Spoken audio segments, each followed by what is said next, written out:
100 शब्द प्रति मिनट। अध्यक्ष महोदय, मैं आपको एक और बात बतलाना चाहती हूँ और वह यह है कि कृषि विभाग को योजना आयोग ने बहुत गलत रास्ते में बिठा दिया है।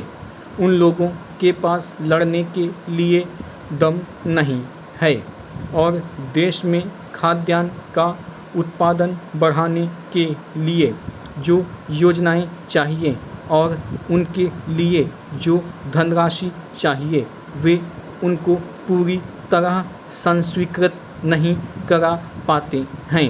कृषि विभाग तो जमीन की तरह आधार होता है और उसी पर देश के लिए पर्याप्त अन्न पैदा करने का महान भार है।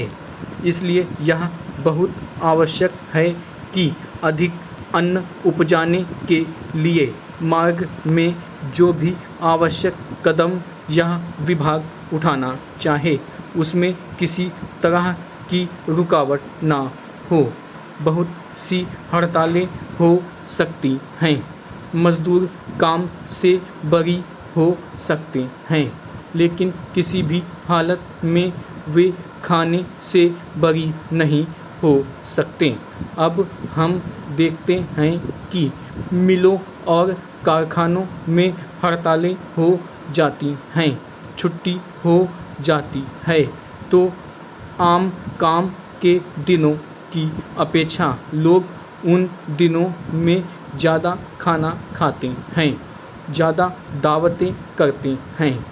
आज यह हमारे लिए यह सर्वाधिक महत्व का विषय है कि हमारा अन्न का उत्पादन उस गति से बढ़े ताकि हम अपनी खपत से अधिक उत्पादन कर उसका निर्यात कर सकें। पैरा सरकार तथा इस मंत्रालय के लिए यह समस्या एक बड़ा सिरदर्द पैदा कर रही है। हर एक विभाग में बड़े बड़े अधिकारी बैठे हैं और हजारों रुपए के बड़े बड़े वेतन ले रहे हैं, लेकिन मुझे दुख के साथ कहना पड़ता है कि उनका दिमाग कार्यालय की मिसाइलों और कागज़ों में लगा रहता है। इस विभाग का काम बहुत ही महत्वपूर्ण है। प्राकृतिक कोप के कारण जो समय समय पर हमारी फसलों को नुकसान होता है, इससे भी अपनी फसलों की रक्षा करने के लिए आवश्यक कदम उठाना इसके जिम्मे है। आज मेरे पास लखनऊ से कुछ लोग आए थे और वे लोग बोल रहे थे कि यहाँ दिल्ली में इस अवसर पर ठंडी हवा चल रही है और आप यहाँ दरवाजे बंद करके बैठे हैं या आराम से लेटे हैं, लेकिन हमारी तो जान खतरे में है। वहाँ ओले गिर रहे हैं और हमारी गेहूँ की फसल खतरे में है। अब यह इस विभाग का काम है कि चूँकि हवा में पानी ज़्यादा होता है, इसलिए फसल के बचाव के लिए उस पर नियंत्रण किया जाए जिससे फसल की हानि ना हो।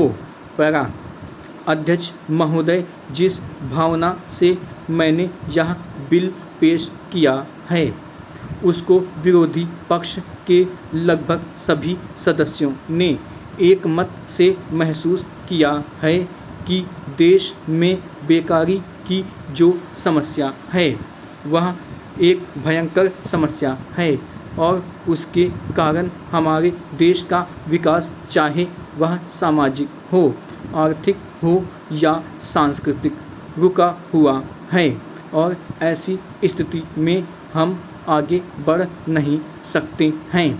इसी प्रकार से इस परिस्थिति का निर्माण हम पिछले 54 वर्षों से देख रहे हैं।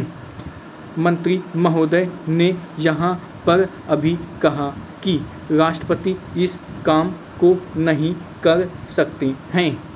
क्योंकि वह उनके अधिकार के बाहर है।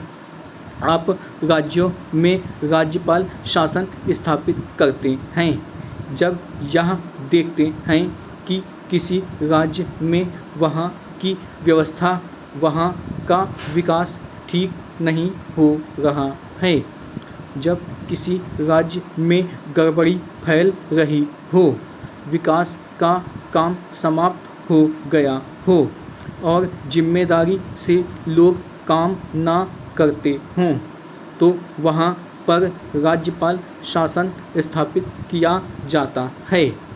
ऐसे बहुत से उदाहरण हमारे देश में मौजूद हैं।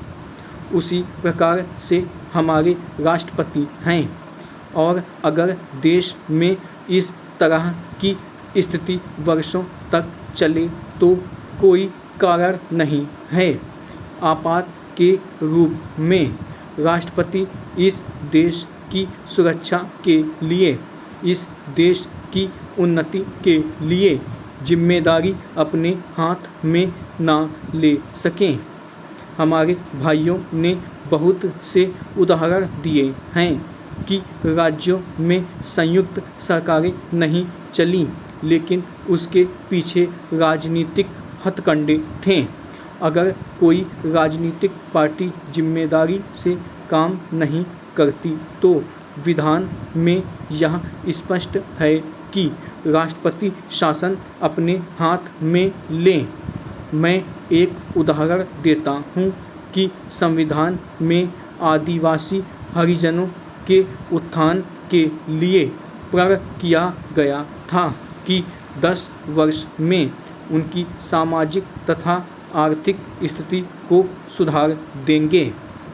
पैरा, लेकिन यह सरकार उसमें भी असफल रही।